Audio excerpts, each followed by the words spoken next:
Más que nutrición, digerimos la ciencia para llevarla a la práctica.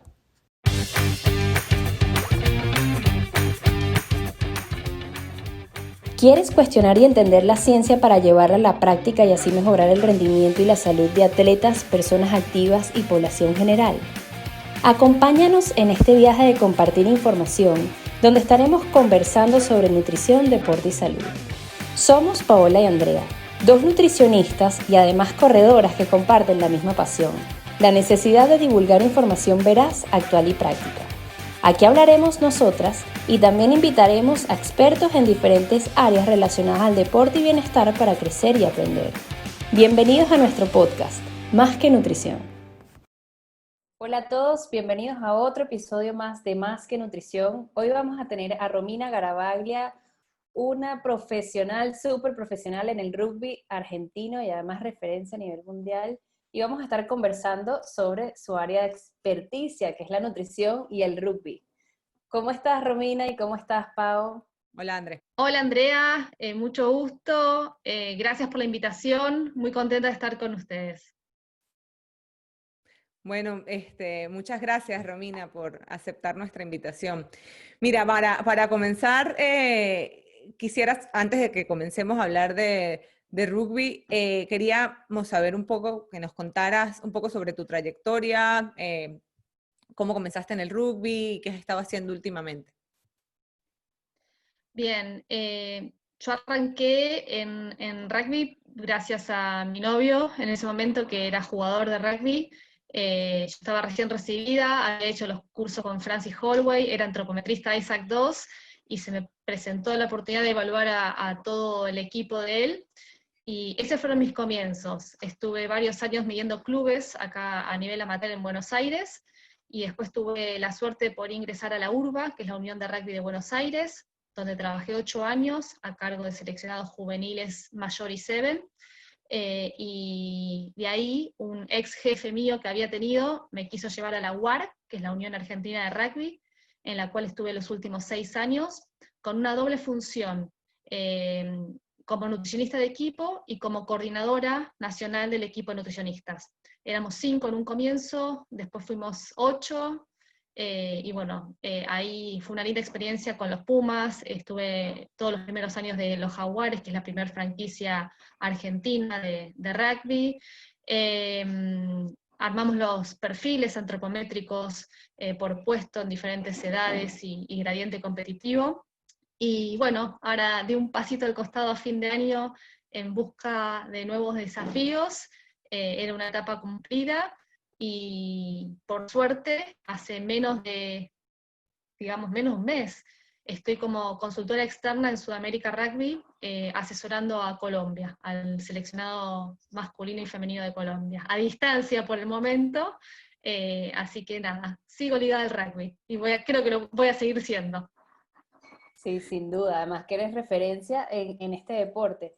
Y bueno, viendo que todo lo que has hecho también en cuanto a la composición corporal, nos gustaría que nos hablaras un poco sobre la importancia que tiene la composición corporal en el rugby y su vinculación además que tiene con el desempeño, ¿no? Bien, yo creo que hay que diferenciar lo que es el rugby amateur del rugby profesional. El rugby amateur, por lo menos en Argentina y en muchos lugares sigue siendo amateur, es un deporte muy inclusivo en todo sentido, el de bajos recursos, el de altos recursos, el grandote, el chiquito, el gordito, el flaquito, y el alto y el petizo, todos pueden jugar, que eso me parece que es algo muy lindo y que no siempre se puede dar en deportes de equipo, ¿sí?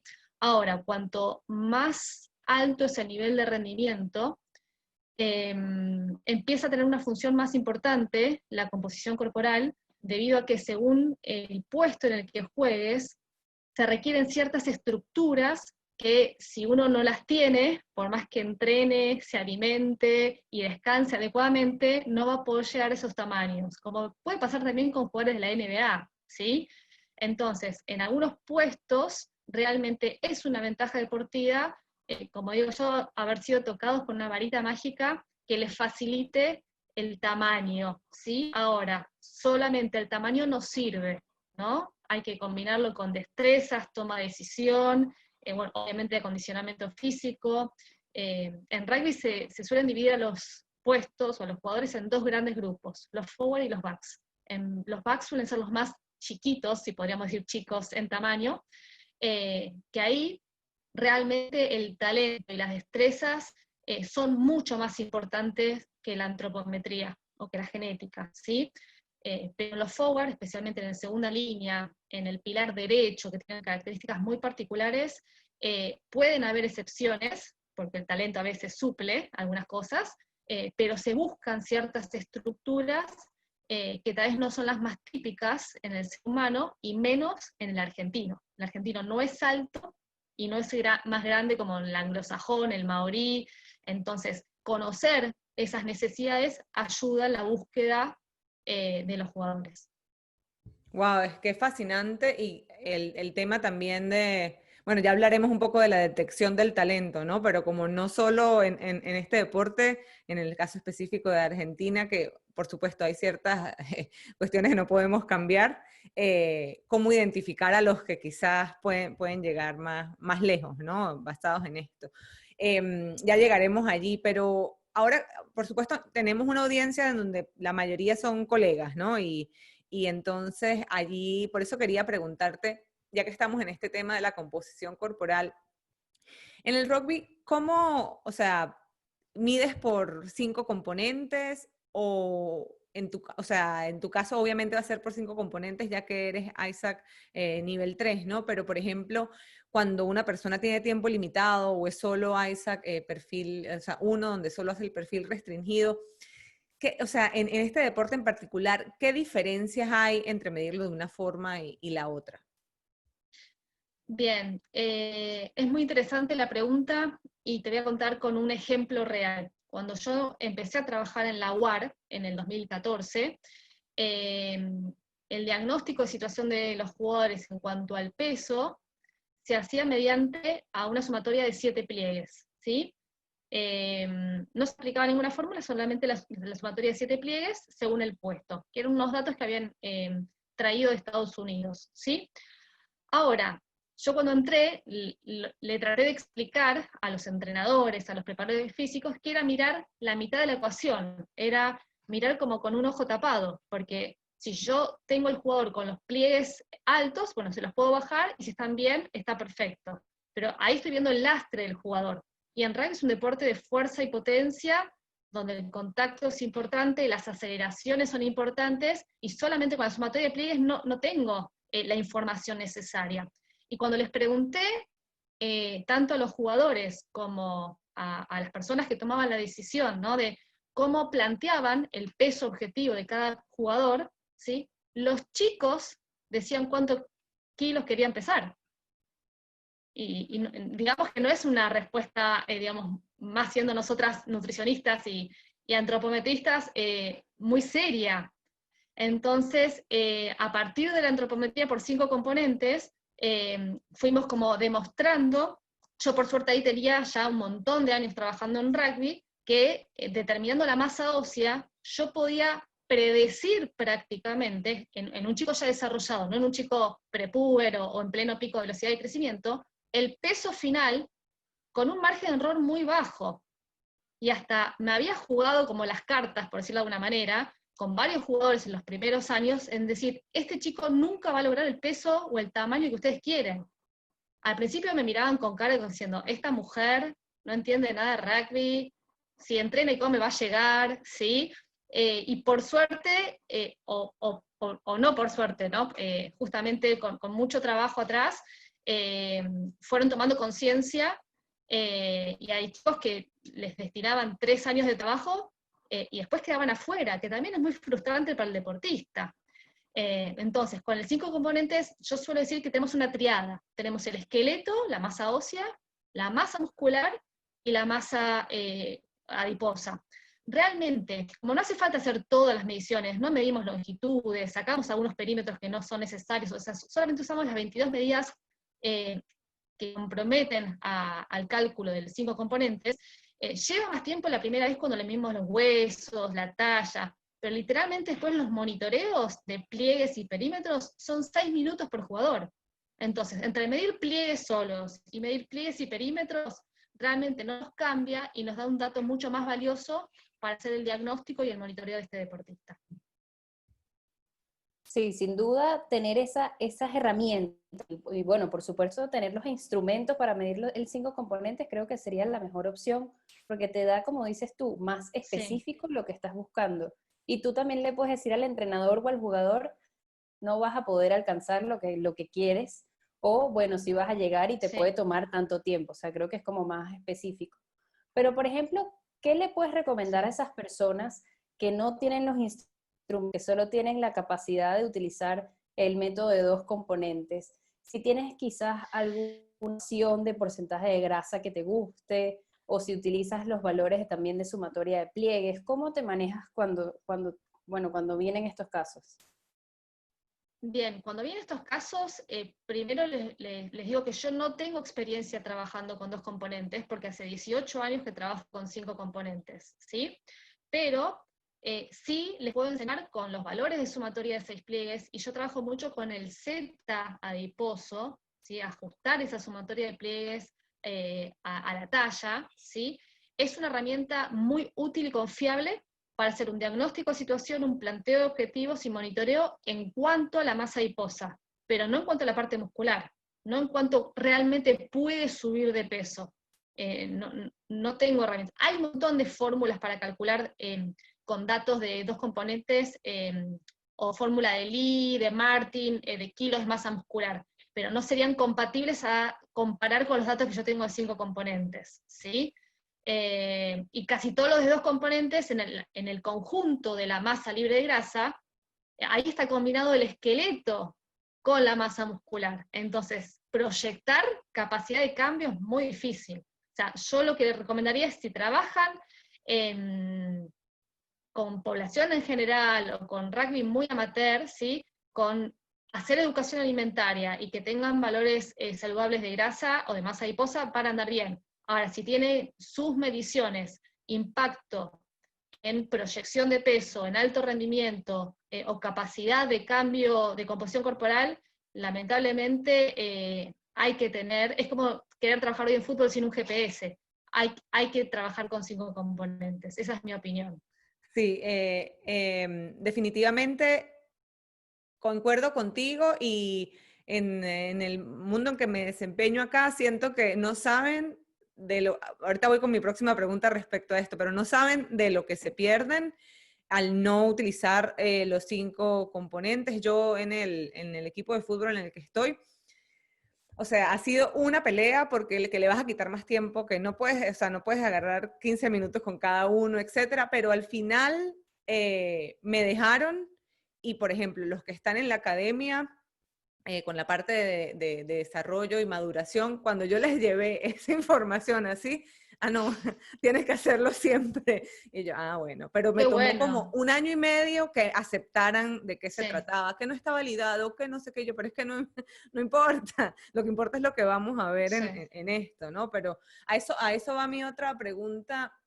Por ejemplo, cuando has tenido contactos, ¿no?, con nutricionistas alrededor del mundo, en rugby en particular, utilizan el método de los 5 componentes, Romina.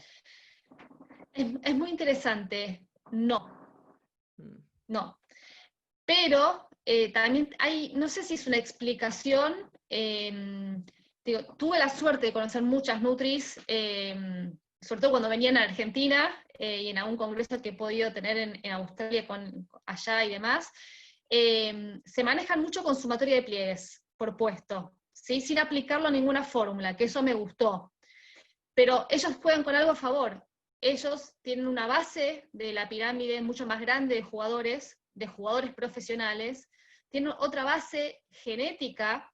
Entonces, yo me acuerdo cuando tenía una fecha para entrevistarme con la Nutri de los Wallabies, del seleccionado de Australia, el entrenador acá de primera línea me dice: Romy, pregúntale allá cómo hacen con el tema de las antropometrías y el peso. Y la nutricionista me dice: no es un problema para nosotros, nos sobra el tamaño. Entonces, ellos no tienen que salir a buscar el tamaño, buscar el talento. Nosotros a veces te pasa que tenés el talentoso, pero que es chiquito, o el grandote y que no sabe el plan de juego. Entonces, En Argentina, a ver, en Uruguay trabajan también de esta manera, en Brasil trabajan de esta manera, pero digamos, creo que estamos deportivamente y genéticamente en desventaja a un país más de origen anglosajón. Eso es lo que te puedo decir, Wow, ¿sí? qué suerte tienen los anglosajones entonces, que no tienen que hacer todo esto. Para el rugby sí, mismo en la altura, el varón argentino en promedio mide 1,75 m, ¿sí? Y uno va a Australia y está entre 1,80 m y 85 de promedio. Claro, otra Entonces, cosa. es otra cosa, sí. Sí.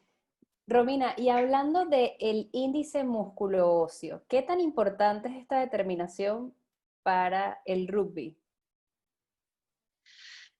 Mira, creo que mi respuesta fue variando con los años, de pasar de trabajar con rugby amateur profesional a la punta de la pirámide. Es importante, pero el dato por sí solo no es suficiente, ¿sí? Muchas veces, en muchos puestos, el índice músculo óseo es el mismo en el rugby amateur que en el profesional. Lo que cambia es la masa ósea, entonces los kilos absolutos de masa muscular van a ser totalmente diferentes. Un ejemplo, si un argentino tiene 9 kilos de esqueleto y lo multiplico por 5, me da 45 kilos de masa muscular. Ahora, si ese mismo puesto tengo un jugador que no tiene 9, tiene 12 kilos de masa ósea por 5, son 60 kilos. Entonces estamos hablando de 15 kilos de diferencia en proyección de peso. Entonces, cuando yo trabajo en el consultorio privado particular con jugadores amateur, yo quiero que tengan la proporción de músculo que tiene uno de elite, pero muy pocas veces logran la cantidad de músculo. Después un dato más, pasa muchas veces en los seleccionados que vos podés tener dos jugadores igual con el mismo índice músculo óseo, con masas musculares y óseas parecidas, pero que los valores en gimnasio son diferentes, ¿sí? O sea, la parte de rendimiento. Y eso, la verdad, también es lo que importa en un deporte de fuerza-potencia, ¿sí? No tanto cuánto pesás, sino cuán rápido movés esos kilos, cuán rápido te levantás del piso, ¿sí? Y cuántas veces podés repetir ese movimiento. Entonces, en alto rendimiento se trabaja mucho junto con el preparador físico para plantear objetivos de índice músculo óseo. Tenemos rangos por puesto, pero ¿qué va a delimitar si va a estar en un rango inferior, promedio o alto? Va a ser también la respuesta que tenemos de los GPS y muchas veces también de GPS, gimnasio, de la sensación del jugador, porque a veces para alcanzar pesos muy altos tienen que comer tanto volumen de comida que no es sostenible a largo plazo y tal vez se sienten incómodos digestivamente. Entonces, a veces en chicos ya adultos, chicos de seleccionado, les puede tomar un año, ¿sí? Ir subiendo y bajando hasta encontrar cuál es su mejor rendimiento integralmente hablando, ¿sí? Consensuado que el entrenador está contento, el preparador físico, yo también y el deportista también. Es un trabajo realmente artesanal. Sí, y lo interesante es que es bien multidisciplinario o sea, increíble el engranaje entre tu trabajo con el del Sí, entrenador del gimnasio y los resultados que le va a dar el sí. entrenador en el campo. Bueno, es Sí, básicamente porque nos esto no gusta ocurrió, esto. sí, y no ocurrió de la noche a la mañana. O sea, yo también tuve que al principio convencer de que el método servía, o al principio me dejaban hacer cualquier cosa, pero no había trabajo interdisciplinario. Eso también fue parte del crecimiento en el rugby argentino. Cambiaron en algunos aspectos hasta cómo seleccionan algunos puestos. Claro, bueno, y ahí ves, o sea, de alguna forma es parte del proceso que han tenido como deporte y pues bueno, como los pone a nivel de Sudamérica o de América Latina en otro nivel con Sí, el resto ujú, de los demás. Mira, sí, Romina, y por ejemplo, en este tema de los kilos de músculo, masa libre de grasa, todo esto que a veces la gente se confunde un poco. Cuando tú vas a calcular los requerimientos de proteína o calóricos o lo que sea sí, que vayas a calcular, en donde generalmente las ecuaciones te ponen por kilogramo. ¿Tú calculas Sí, por no las kilogramo uso. o por kilogramo de músculo? O no sé, me parece interesante en un deporte como Bien, rugby.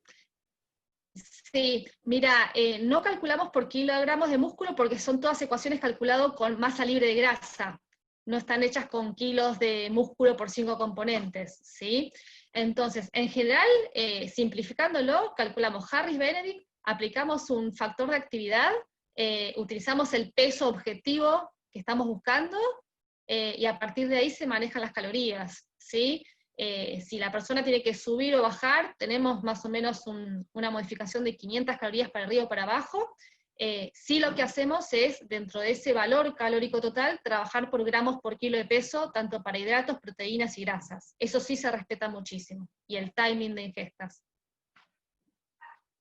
Entendido, súper. No, y me imagino que el volumen de lo que tienen que comer algunos, como decías al inicio, debe ser importante, importante. Sí, yo suelo, mira, contarles que a lo que es seleccionado tenemos jugadores de 80 a 130 kilos, de 1,75 m a 2 metros, y con ingestas de 2.500 a 4.500 calorías en pretemporada, que es donde mayor desgaste tiene. Entonces Exacto. realmente es una linda ensalada de personas, Un mix. un mix. Romina, hablando un poco, cuéntanos sobre la detección de talentos en rugby. Si ves alguna medida en específica, si también te fijas en lo que nos decía de las posiciones, en los backs, en los forwards, ¿cómo puede ser esta experiencia sobre esto? Vuelvo a decir que Argentina, al ser un país con rugby amateur, la selección de talentos es bastante escasa, ¿sí? Porque, de nuevo, la verdad no sé qué cantidad de jugadores tenemos, pero son menos de 50 los jugadores profesionales en Argentina, comparado a los, no sé, miles que hay de fútbol, ¿sí? O miles que hay en otro país, o sea, son muy pocos, ¿sí? Entonces, en general, la detección suele ser tardía, cuando el chico ya se desarrolló, cuando finales de la adolescencia, 17, 18, 19 años, ¿sí?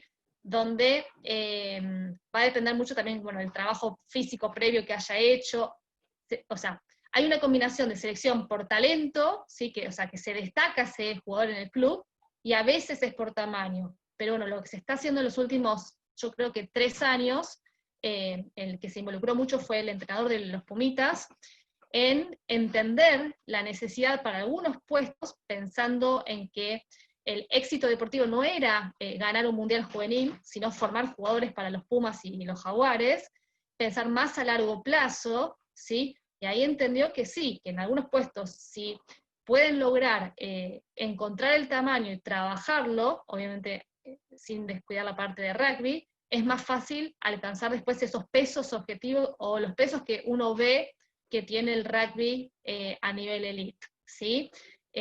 También Argentina tiene un doble desafío, teniendo tan pocos jugadores profesionales, que juega 2 torneos muy importantes, con diferencias a veces en las demandas energéticas. Entonces, el mismo jugador a veces te tiene que cambiar de junio a julio, o debería cambiar, porque un juego es más dinámico y el otro es más estratégico, y las necesidades físicas también cambian. Eso creo que va a ir cambiando a medida que se vaya profesionalizando un poco más acá el rugby argentino, para tener una base un poquito más alta de jugadores. A ver, ¿qué medidas pueden ser importantes? La altura en la segunda línea. Les repito, el argentino es petizo, y los altos se los lleva el básquet, el vóley, el handball, y muchos se pierden ahí y no llegan al rugby. A nivel mundial están casi todos cerca de los 2 metros, y el promedio nuestro es 1,95 m, ¿sí? Los primera línea, los pilares, suelen tener una estructura bastante grande, son chicos de 12 a 14 kilos de esqueleto, ¿sí? Entonces, si después querés que pesen 120, 130 kilos sin estar obesos, eso ayuda mucho. En los clubes amateur hay chicos que pesan 120 kilos, pero con 20 kilos sobrepeso. O sea, esa persona no podría jugar en alto rendimiento, ¿sí? Sí, bueno, el deporte en completo, o sea, la relación de este deporte con la composición corporal bueno, no sé si único, pero es fascinante realmente como ves las diferencias y todo el tema A mí por, me encanta, sí, no, y sí. por posición y es impresionante. Claro, también conociendo la ciencia como antropometrista, pues uno se emociona y dice, wow, esto es maravilloso Sí. aplicar, ¿no? Lo que se ha aprendido. Recuerdo que en la charla que tuvimos cuando estaba empezando la cuarentena, que diste una conferencia sobre composición corporal en rugby, hablaste sobre algo, con un concepto que se llamaba gradientes competitivos. Competitivo, Ajá, entonces me quedé sí. con la curiosidad de conocer un poco más sobre eso, Romina. Bien, yo eso lo aprendí de Francis, y justamente es un poco lo que estamos hablando recién, o sea, nuestra base poblacional, la población argentina, sabemos cómo es la parte de composición corporal. Tenemos una base de datos que se llama ArgoRef, ¿sí? Que es una base de datos de 20 a 30 años de varones recreacionales. También la tenemos de mujeres, ¿no? Después tenemos los jugadores de rugby, de clubes, amateur, que tenemos el perfil. Y ahí ya vemos cómo va cambiando la cantidad de kilos de masa adiposa y de masa muscular a medida que pasas de una persona recreacional a alguien que hace rugby. Ahora, alguien que hace rugby a nivel club versus alguien que hace rugby en el primer equipo de los mejores equipos de Buenos Aires o de Argentina, hay una diferencia en tamaño y en composición corporal. O sea, resumiéndolo, cuanto más alto es el rendimiento, más talla encontramos en todos los puestos, más masa ósea encontramos en todos los puestos, menos grasa total y relativa a la altura, y más masa muscular total y relativa a la altura. Entonces, ¿cómo no va a ser importante la composición corporal? ¿Sí? Increíble. Cuando Súper tengo yo importante. colegas que me piden los datos de los Pumas, ¿sí? O de un seleccionado nacional, les digo, tengan criterio, porque ustedes no le pueden exigir un valor a un jugador que entrena 2 veces por semana, al fin de semana, hace vida de estudiar, trabajar, salir, tomar alcohol. No pueden comparar ese valor con cómo debería estar si fuera Puma. Hay un abismo. Es como comparar a alguien que juega al fútbol el fin de semana contra la selección argentina de fútbol también, ¿sí? Sí, es que cada Y creo que a nivel tiene veces, su momento, tiene su sí, etapa. exacto.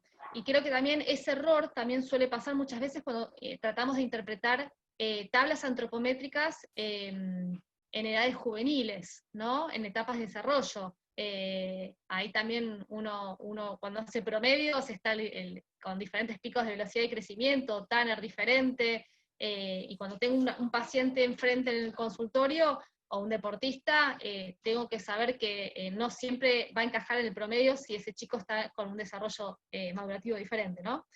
Me fui de la pregunta que hicieron, pero bueno, el tema de gradiente competitivo a mí me encanta. Tengo anécdota de todo, chicas. Hay un ejemplo de un jugador que yo lo he tenido en el consultorio, después lo tuve en seleccionado provincial, después estuvo entrando en los seleccionados nacionales, pero nunca se le daba su oportunidad. Era un chico que realmente mentalmente era súper agresivo en el buen sentido de la palabra, aguerrido en la cancha, una muy buena lectura de juego, muy buenas destrezas, pero era chiquito, ¿sí?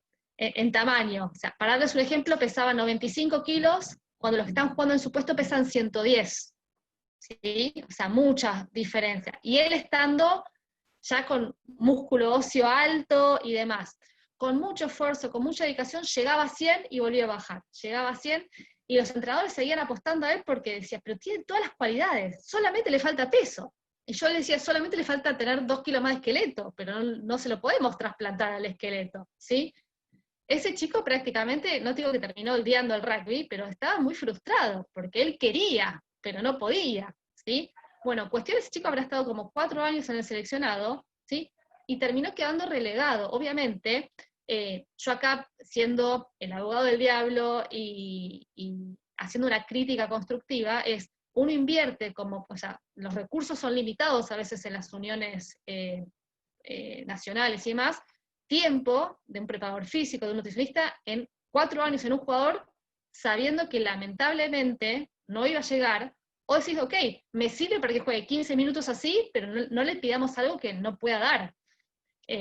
Eso, yo con los años fui recolectando información y demás, y por suerte, a veces te escuchan y a veces están como negados a verlo, ¿no? Y al caso contrario también, hay muchos chicos con muy buena genética que se van perdiendo en el camino porque tal vez, que eso pasa mucho, de nuevo, por ser un deporte amateur en Argentina, los chicos muy grandotes nunca tuvieron que esforzarse para jugar en las juveniles, siempre les sobró, porque si pesás 30, 40 kilos más que tus oponentes, no necesitas tener fuerza, les vas a ganar igual. Y cuando llegan a un seleccionado nacional, ¿sí?, que les empiezan a exigir más fuerza, que corran más, ¿sí? O sea, mentalmente no están preparados para entrenarse como un atleta de alto rendimiento. Y muchos de esos jugadores terminan abandonando.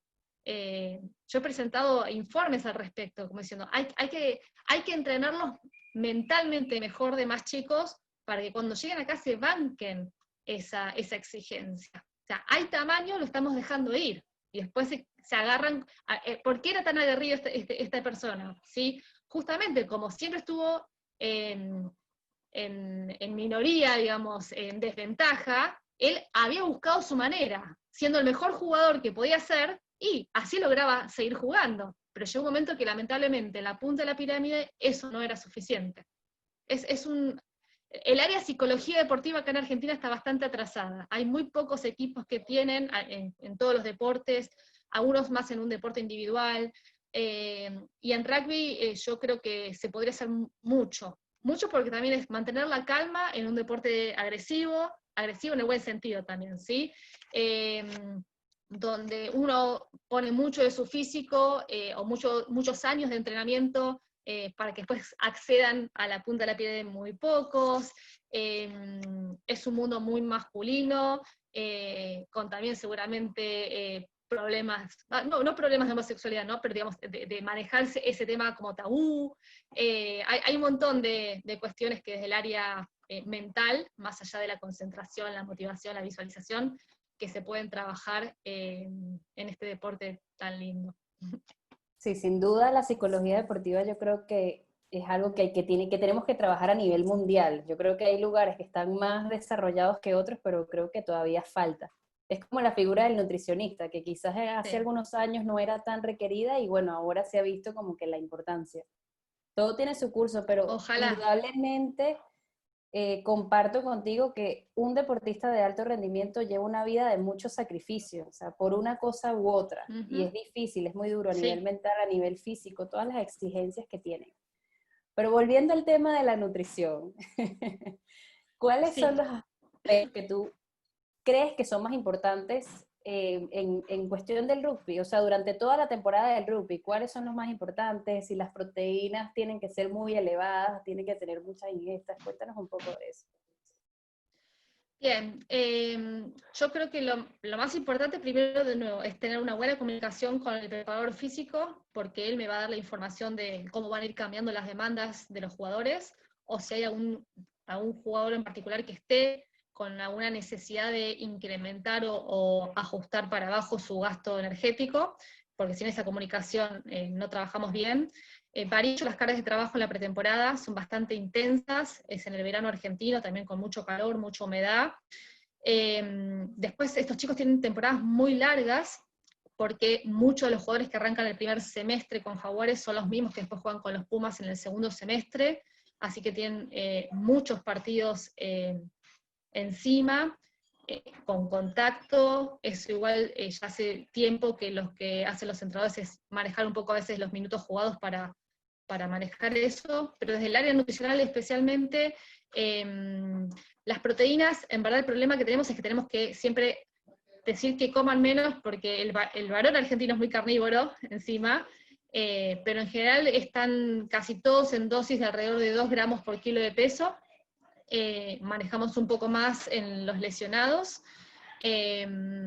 Los hidratos de carbono pueden variar un poco, más que nada en etapas de pretemporada y de competencia, pero casi todos están entre 4 a 6 gramos por kilo de peso, no más que eso. Para que tengan una idea, los chicos trasladan más o menos de 4,5 kilómetros a 6 por partido.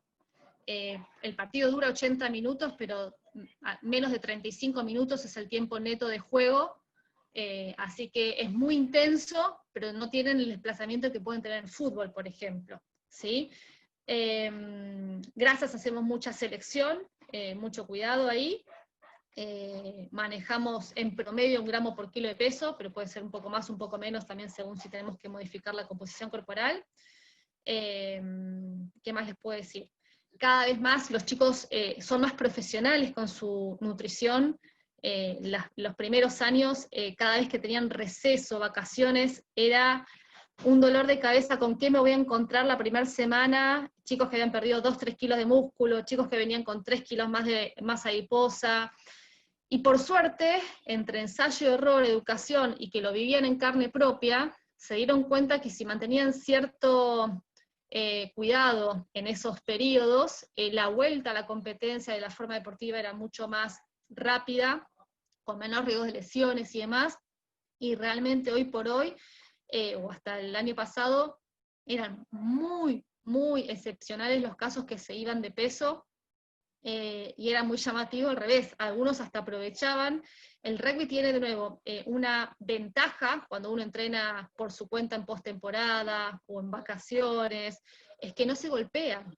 Y en esos periodos de no golpearse, realmente a veces generan los valores de masa muscular que no pueden lograr durante todo el año. Entonces, es como una ventana de oportunidad. Lo mismo le pasa al lesionado.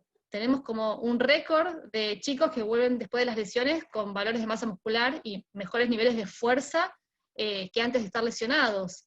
Y eso es ganarle tiempo, o sea, y transformar también lo negativo de una lesión en algo positivo. Esa es un área que en el rugby hay que trabajar mucho, la lesión y la vuelta de la lesión.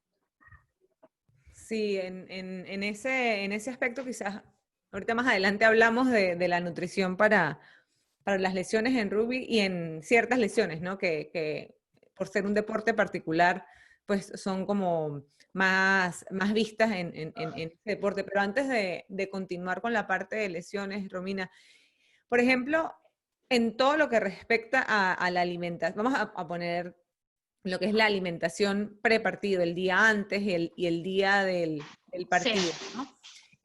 ¿Hay alguna diferencia en cuanto a los requerimientos de carbohidratos cuando se compara con otros deportes de equipo, como por ejemplo, bueno, ya dijiste, ¿no? Que o sea, en muchas cosas es diferente al fútbol, pero como el fútbol es el más popular y en el que probablemente muchos colegas trabajan Sí. en fútbol, yo quisiera conocer como esas peculiaridades o no sé si hay Bien. diferentes protocolos en cuanto a la preparación para el partido. Mira, el día anterior los chicos prácticamente no entrenan, hacen lo que se llama el Captain Run, que es el reconocimiento del campo, van al estadio, hacen sin correr, o sea, caminando alguna jugada, van al vestuario, están un rato, practican alguna patada, pero realmente muy liviano, eh, y solamente entrenan también los jugadores que quedaron desafectados para ese partido, ¿sí? Para el gimnasio, ¿sí? Ese día en general tal vez consumen las mismas calorías, pero al bajar el gasto, o sea, ahí generan como un poco podríamos decir, la sobrecarga de hidrato de carbono para acumular un poco más de glucógeno, ¿sí? Pero tiene que ver más con eso, de no haber entrenado. Me pasó al principio que tenía varios jugadores que decían la lógica, si yo hoy no entreno, no tengo que comer carbohidratos, ¿sí? Pero después veíamos que el día del partido llegaban con un peso más abajo o que el rendimiento no era óptimo. Entonces ahí, bueno, un poco también con educación y ensayo-error, los chicos fueron dándose cuenta que por más que era un día que no entrenaban, el día anterior habían entrenado intenso, todavía estaban recuperándose, y que se venía una batalla al día siguiente. El día de partido, lo interesante es que cambia mucho el horario en el que juegan, eso puede pasar también en fútbol, ¿sí? En general, depende mucho de las transmisiones de televisión, si son acá en Argentina o en el exterior también para que los puedan ver los dos países. En general juegan a la tardecita, entre 5 y 7 de la tarde, que algunos es un problema, porque jugar tan tarde les agarra mucha ansiedad y se les cierra el estómago. Y otros comen por aburrimiento, como todo humano les pega para diferente lado. Ahí se trabajó que antes era optativo el desayuno, y ahora se les exige que bajen a desayunar, se pone un horario flexible, pero bueno, un poco también con esto de educación, se les hizo ver que es muy importante que no salteen ninguna comida ese día, especialmente si no tienen apetito, era más fácil hacer más comidas a intervalos regulares que pocas muy voluminosas. El desayuno realmente no cambia a lo que desayunan habitualmente. Acá también podríamos hasta diferenciar jaguares de pumas, ¿sí? Los pumas concentran en hotel y van como en fútbol en micro hasta el estadio y se trasladan todo en bloque. Jaguares, hasta un par de horas antes del partido, están en sus casas, no concentran. Entonces, esas comidas previas las hacen, depende de ellos, ¿sí? Entonces, ahí también la educación que tenga el deportista es muy importante. Pero bueno, desayunan en su casa, almuerzan en sus casas. Obviamente que ahí sí empezamos a bajar un poco la carga de fibras, en general comen hidratos de carbono, con alguna proteína magra. Para que tengas una idea, o tengan una idea, ellos comen tal vez 300, 400 gramos de carnes por comida, y en la comida previa tal vez comen 200, ¿sí? No es una necesidad para las demandas del juego consumir proteínas, pero las incluimos para que en el timing diario estén bien repartidas, ¿sí? Ahora, un dato más, cuando están con pumas que están en el hotel, ¿sí? Yo al principio me faltaba eso un poco, ¿no? La práctica, una cosa es la teoría, sino ¿cómo voy a poner un salad bar si tienen el partido en un par de horas? Pero cuando uno va a las primeras concentraciones, ve que los que entran a la cancha son 15 jugadores y 8 suplentes, pero tenés 15 staff, 8 jugadores que quedaron afuera, o sea, el salad bar tiene que estar, porque no todos van a comer como para entrar a jugar un partido de rugby. Yo, cuando jugué en Argentina, que estaba yo, entonces, el salad bar está, la fibra está, el jugador tiene que estar educado que a él no le corresponde comer la ensalada de lechuga en ese momento, ¿sí? Que eso, de nuevo, es un aprendizaje. Creo que en mis primeros años de rugby, cuando yo planificaba un menú y me enteraba que habían puesto una tortilla de acelga prepartida, a mí me agarraba un ataque. Pero después entendí que había más personas que comían en esa comida, el de prensa, el de logística, o sea, es muy grande el equipo de trabajo, y más así en un equipo profesional, ¿sí? Los jugadores, suponiendo que jueguen a las 5 de la tarde, pueden tener una merienda o un refuerzo de almuerzo, donde es más parecido, bueno, eso, una merienda, un desayuno, hay licuados, hay avena, hay frutas, hay huevos revueltos y demás, pero también suele haber alguna bandeja con pastas o papas y pollo, porque algunos son también más estructurados y sienten que siempre antes del partido tienen que comer la pasta con la proteína. Y el post cambia mucho entre lo que es el rugby amateur del rugby elite, porque el rugby amateur tiene el famoso tercer tiempo, no sé si lo conocen ustedes. Sí, Que es muy, muy popular. Bien, donde se encuentran los dos equipos que jugaron y comparten una comida muy social, ¿sí? Acá en Argentina puede haber hamburguesas, panchos, choripán, con mucha gaseosa, tortas y mucho alcohol, ¿sí? O sea, el partido termina a las 6 de la tarde y a las 6:30 están comiendo comida chatarra y alcohol. Hasta quién sabe qué hora, ¿sí? En alto rendimiento no existe el tercer tiempo. Puede pasar un año y que tal vez una vez por protocolo se tienen que juntar dos equipos. Y puede pasar que terminen de jugar a las 8:30 de la noche y que a las 9 de la mañana tengan que estar en Ezeiza para irse a Nueva Zelanda. Entonces, ahí los tiempos de recuperación, piensen ustedes en glucógeno muscular, reparación proteica y demás, son determinantes, porque en el avión tampoco van a comer de la mejor manera, ¿sí?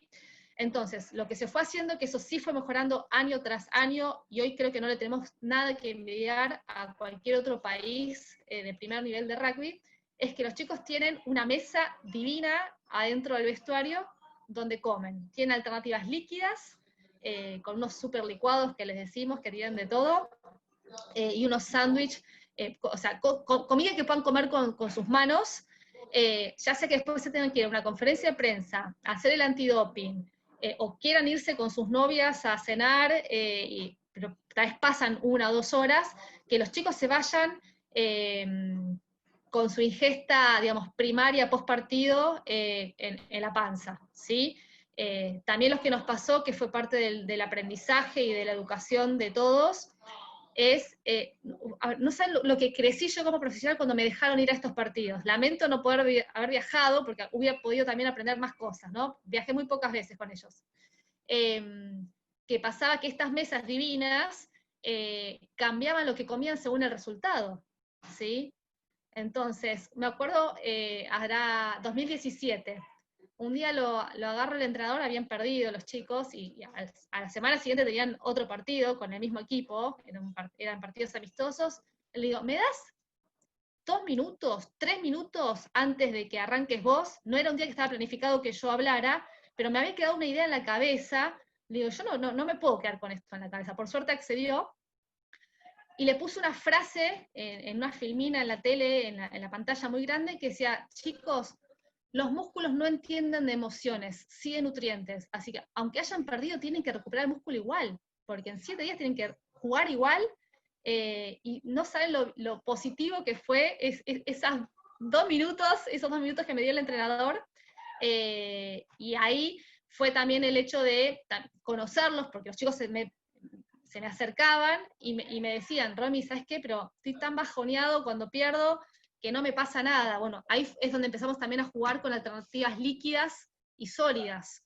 Entonces los chicos, sabiendo que era muy importante, como hacer un hielo o elongar, sabían que si tenían un batido que tenían, no sé, leche, whey, avena, miel, frutos rojos, bananas, frutos secos, y que eran 700, 800 calorías, y que no había forma que se las comieran de otra manera, agarraban el vasito y de a poquito, a poquito, a poquito se lo iban tomando. Y ahí veo también uno la disciplina del profesional, el compromiso con su rendimiento. A mí me encanta eso. Sí, no, en verdad es increíble. Y me hiciste reír un montón con la anécdota de los resultados y las comidas. Bueno, yo también trabajo en fútbol, que pasa exactamente lo mismo. Y hace poco perdimos un partido y yo le dije al director técnico, le dije, hamburguesas. Hay hamburguesas y ya no se las voy a quitar, vamos a dárselas y bueno, por más que sea, se van a poner contentos por estarlas comiendo, pero es comiquísimo todo ese tema. Y total, Sí, como dices tú, no tiene nada que ver con las emociones, necesitas darles no. nutrientes y A nosotros nos algo que pasa, sea... a diferencia del fútbol, que en fútbol concentran 1 o 2 días y juegan, ¿sí? Nuestras concentraciones son muy largas. Ellos cuando viajan 15 días, por ejemplo, ¿sí? 3 semanas, han estado 1 mes de gira por Nueva Zelanda. Son chicos que pasan 6, 7 meses fuera de sus casas, ¿sí? Wow. Entonces, la comida pasa también a ser un motivo de queja, de desahogo, de recordar la casa. Entonces, muchas veces también manejamos los menúes en base a esto, ¿no? A alimentar un poquito el alma. A veces también adecuando las recetas para que no se nos vayan las calorías y demás, o que hagan su asado 1 vez por semana cuando viajan, o que tengan sus hamburguesas, pero bueno, hechas con carne magra, y bueno, todas las técnicas dietéticas que podamos implementar. Y eso ayuda mucho al estar tanto tiempo de viaje, porque si no, o terminan comiendo afuera o terminan comiendo menos. Y en este deporte me parece que fútbol americano, rugby, son deportes donde la masa muscular pone mucho en juego. Entonces, sostener eso es muy difícil. Sí, tienen que definitivamente comer muchísimo. Volviendo al tema de las lesiones, Romina, ¿cuáles Sí. son los aspectos nutricionales más importantes en cuanto a recuperación de una lesión?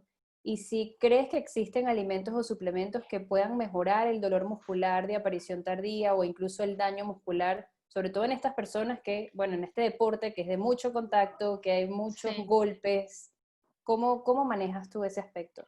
Nosotros manejamos mucho, bueno, adecuar la ingesta primero al nuevo gasto.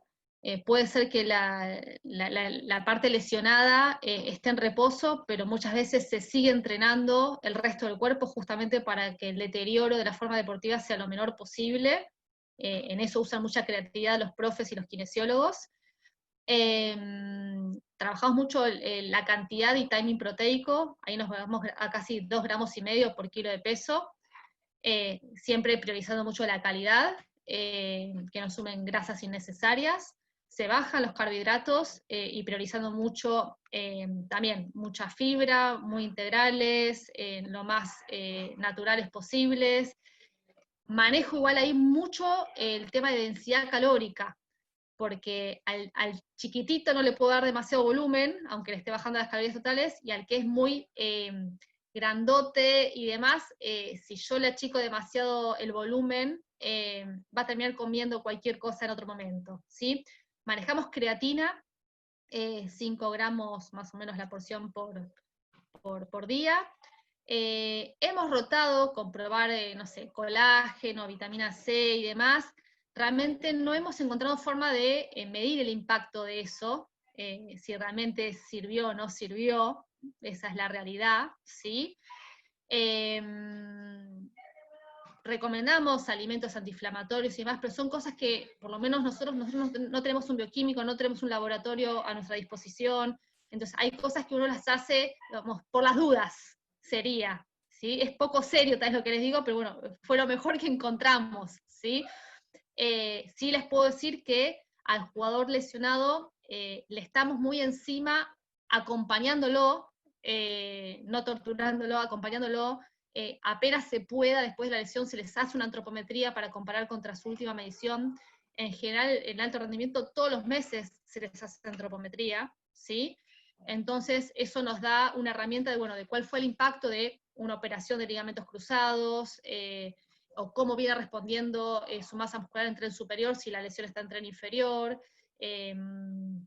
Realmente, y de nuevo, como no se golpean y siguen entrenando, en general, suelen volver después de la lesión mejor de lo que estaban. Pero es un trabajo también en equipo. En el deportista amateur eso no pasa.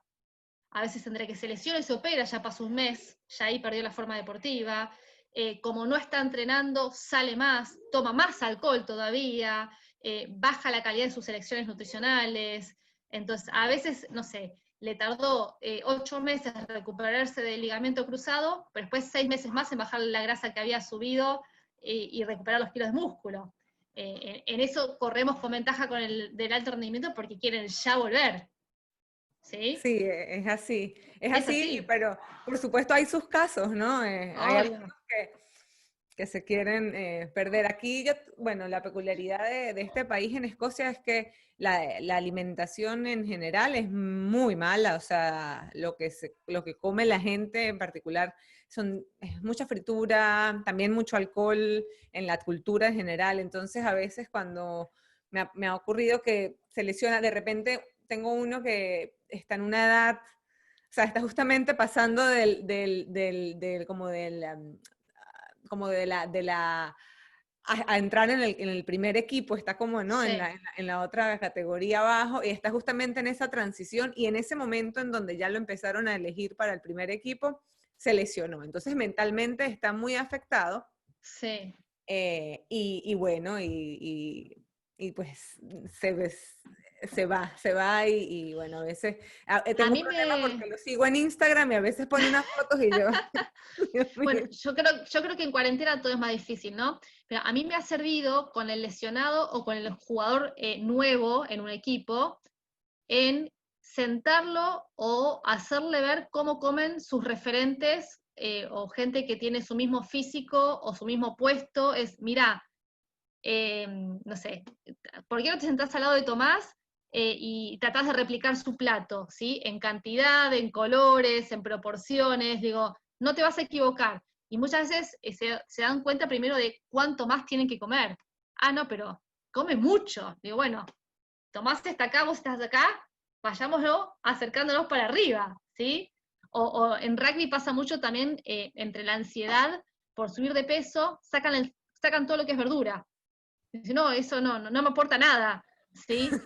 Sí, me dice, no, esas hojitas verdes, ¿viste? ¿Para qué las quiero? Es Y de después les dieta. muestro, claro, y después les muestro, digo, no, mirá, él rinde bien, es titular, tiene 10 años en el seccionado, y cada comida que come, come proteínas, come hidratos y come verdura, ¿sí? Se te quedan mirando, pero lo van incorporando. En eso, de nuevo, yo he tenido la suerte de jugadores seguirles más de 10 años su carrera, de los 17 a los 30, entonces los conozco mucho y eso me da también muchas herramientas para trabajar con los más chicos, o me daba más herramientas para trabajar con los más chicos. Wow. Bueno, es que en anécdotas nos podríamos quedar aquí, ¿verdad? 3 horas hablando de Mira, anécdotas. para escribir un libro. Mira, ahorita que hablaste de las lesiones, quiero ir a un momento, por ejemplo, en el rugby que es tan, bueno, el tema de los golpes en la cabeza, las concusiones, e incluso hay Sí. un protocolo, es el Ujú. único deporte que tiene como el protocolo exacto de cómo manejar el Sí. tema de las concusiones a nivel nutricional, luego de que un jugador tiene una de estas concusiones. ¿Hay algún protocolo que ustedes manejaran en Pumas y en Jaguares? ¿Sabes que no? No hemos tenido oportunidad de llegar a implementar nada. No, por suerte no son tan seguidos como uno creyera. Sí pasa que a veces son los mismos jugadores, o sea, poca incidencia, pero suelen ser los mismos. No he tenido la oportunidad de llegarlo a implementar y tendría de implementar algo que es una muy buena pregunta esa. También habría que educar al staff que esté con el jugador, porque si nosotros como nutricionistas no viajamos, tal vez estamos en un 30% de los partidos del año. Entonces, ese protocolo lo tiene que saber el médico, el preparador físico, cosa de dar las indicaciones al hotel o qué medidas tendría que tomar el deportista en esta circunstancia. No sé si, la verdad no leí nada tampoco que existiera un protocolo desde la parte nutricional. No, No me bueno, tomé el trabajo tampoco de buscarlo. últimamente, o sea, han salido algunas cosas, pero, sabes, que todavía no hay algo definitivo, ¿no? Pero que sí, creo que es unas dosis distintas de creatina, creo que es algo de omega 3 un poco más, etcétera, pero no es algo que está como escrito en Sí, piedra, ¿no? Que es como que lo están sí. estudiando, pero interesante de repente, yo tampoco, o sea, me ha pasado 2 veces en los 3 años que estoy aquí en este equipo, 2 jugadores en particular, uno muy afectado, un portero quedó afectado por bastante tiempo, Sí. este, básicamente nunca volvió a ser igual, o sea, de verdad la Wow. lesión le pegó y hicimos algunas cosas, pero sabes, es como tú dices que, bueno, lo Medir el hacemos, pero ¿cómo impacto lo de mides? eso, sí, Mm, es muy difícil, muy sí, difícil. Sí, así es, bien. Habrá que investigar un poco más. así es. Sí, está interesante la verdad el tema. Hay que leer. Romina, y háblanos un poco de los suplementos para el rendimiento. ¿Qué utilizas en rugby? ¿Qué sueles usar para suplementar? Es un tema, porque creo que usan más los deportistas amateur que en alto rendimiento. Típico. Poco por desconocimiento, otro poco porque creen que van a suplir lo que no entrenaron, no comieron, o que van a ganar un tamaño que la genética no les dio.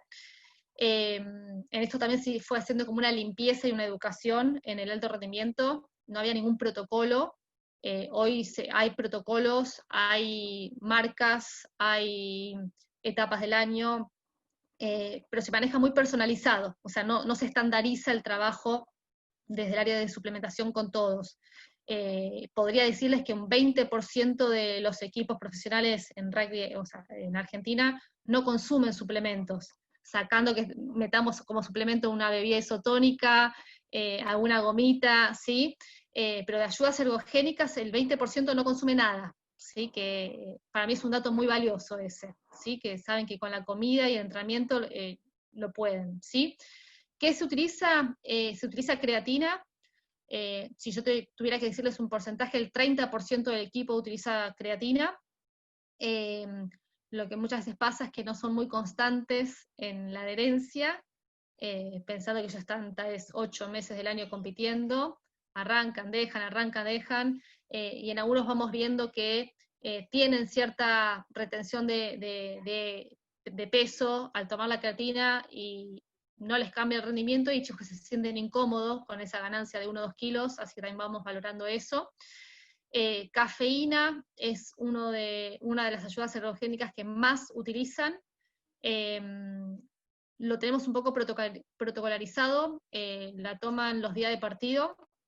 En Argentina es muy difícil encontrar productos de cafeína con dosis adecuadas.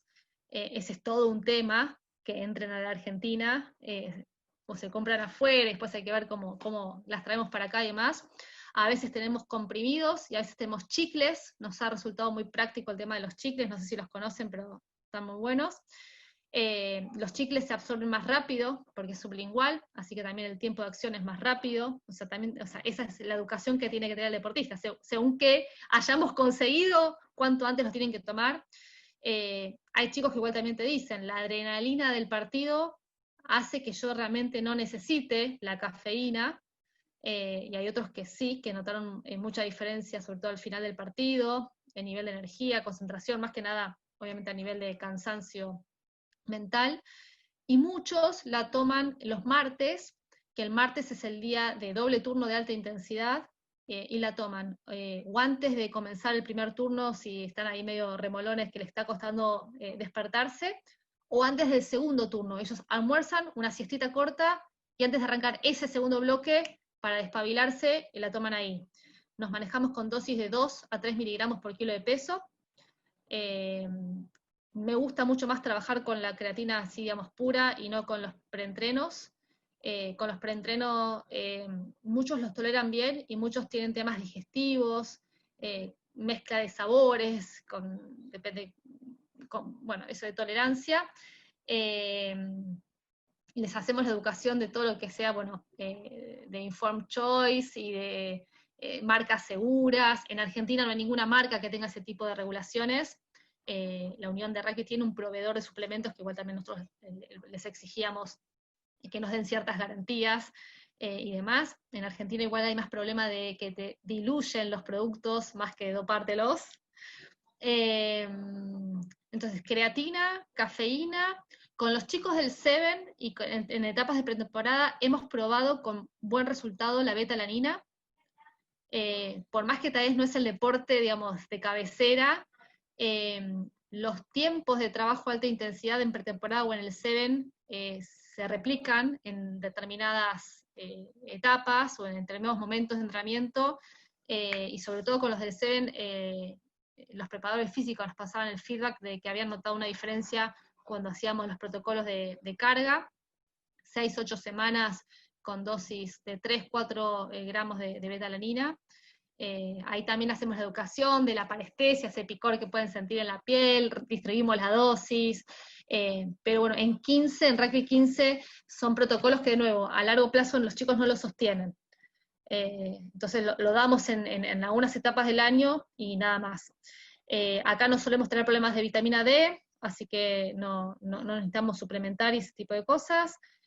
Omega 3 no damos, todo lo que es omega 3 a través de alimentos, semillas, frutos secos, palta, pero no damos suplementos, un poco también porque los que hay acá no es de calidad y los buenos son imposibles de pagar, que también esa es otra gran limitación en Argentina, por lo menos los presupuestos para suplementación es un tema. Hay gomitas, hay bebidas deportivas, hay geles. Los geles se utilizan mucho más en Seven que en Rugby 15. En los vestuarios de Rugby 15 hay geles, hay gomitas, pero también hay frutas, hay pasas de uva. Ahí nos manejamos con los famosos 30 gramos hora de hidrato de carbono. Pero bueno, los chicos tienen la opción de elegir lo que más les guste y mejor toleren. Están todas las opciones presentes, y la educación para que lo consuman. Un desafío intrapartido, algo que me estoy acordando ahora, son con los suplentes. Si yo calculo cuándo fue la última comida prepartido, hicieron la entrada en calor, chicos que saben que van a entrar los últimos 15 minutos de partido, tratamos de que a comienzos del partido hagan un refuerzo energético para que lo digieran bien y que estén bien para entrar esos últimos 20 minutos de partido, porque si entran para levantar el equipo y están con la batería baja, no, restan en vez de sumar. Y eso también ayuda a tener educado a alguien del staff que esté en el banco de suplentes, para recordar, reforzar, facilitar. De nuevo, cuando están en Argentina, en los últimos 2 años, la nutricionista, ya sea yo o Agustina Taramajo, que es la que está ahora en Jaguares, logramos estar un poco más cerca del jugador en el vestuario, en la cancha, pero cuando viajan no. Sí, sí, bueno, yo creo que o sea, a lo largo de esta conversación, aparte de toda la parte valiosa de composición corporal, cuando nos dedicamos más a la parte de nutrición, o sea, todo lo que está escrito está muy bien, pero cuando de verdad vas a aplicarlo son muchos detalles, desde esas peculiaridades de los suplentes, cómo manejo a los suplentes, y no, cómo les digo que igual tienen que comer bien porque no saben, por lo menos en fútbol, ¿no? También depende mucho del director técnico si es abierto con uno de decirle quién va a jugar y quién no. Total, de que en los deportes en equipo son muchas cosas aparte que van más allá de la teoría, ¿no? Y bueno, pues es la experiencia. Y bueno, yo creo que a través de, ahora que de repente no estás en el equipo como tal, pero todas las capacitaciones que le das a colegas y eso, yo creo que es maravilloso, porque lo que se puedan leer en un paper o lo que puedan ver por allí, ok, lo pueden aprender sin necesidad de buscar a nadie, porque vas a internet, buscas los papers y los lees, pero esa interpretación o esa cuestión de la vida real, pues solo alguien con experiencia les puede dar, ¿no? Una pequeña introducción a lo que se van a enfrentar. Bueno, Romina, habría demasiadas cosas de que hablar, pero no podemos quitarte más tiempo. Y antes bueno, nos despedimos después de que dejemos de grabar, pero antes de culminar la entrevista, siempre nos gusta hacer esta pregunta a todos los que invitamos, ¿no? Y básicamente va como, si tuvieras que elegir una cualidad de tu personalidad o un hábito que tengas y recomendarlo a los demás, ¿cuáles o cuál sería y por qué? Mira, el de la personalidad te lo digo así, sin dudarlo y sin pensarlo, y creo que es algo que cualquier nutricionista deportivo lo tiene, si no, no podríamos trabajar en esto, es la pasión. Pasión por lo que hacemos. Pasión porque al deportista le vaya lo mejor que pueda. Eso a mí me gratifica como persona, además de como profesional. Y hábito, la perseverancia. Eso. Sí, 2 cualidades que hay que tener: pasión y perseverancia. Creo que me falta la paciencia, pero bueno. Bueno, pero la paciencia siempre hay que trabajarla. Mira, Romina, de verdad estamos muy agradecidas. Creo que fue 1 horita y un poquito más de muchos conocimientos y muy nutrido de tus experiencias y de tu profesionalidad. De verdad, muy agradecidas por que hayas dado esta invitación. Y bueno, seguro que esperamos conocerte pronto. Así que cuando vengas a Argentina o vayas a Escocia, cuando vengas a Venezuela, perdón, sabes que tienes aquí 2 amigas. Perfecto. A ver si algún día nos visitas en Escocia y nos vamos a un partido. Me encantaría, sí, me encantaría. No conozco, así que me encantaría. Sí, bueno, yo muy agradecida, realmente primera vez que hago esto, el podcast. Realmente debo reconocer que ir pasando por tantos temas de algo que yo vengo haciendo hace tantos años, decís, wow, realmente cuántas cosas que fueron cambiando y que se fueron haciendo, y nada, me gustó recorrer un poquito estos años con ustedes, chicas, así que les agradezco también las buenas preguntas. Bueno, muchas gracias, Romy. Bárbaro. Saludos. Bye. Chao, un abrazo. Esto fue Más que Nutrición. Suscríbanse y compartan este podcast si les gustó. Hasta el próximo episodio. Chao.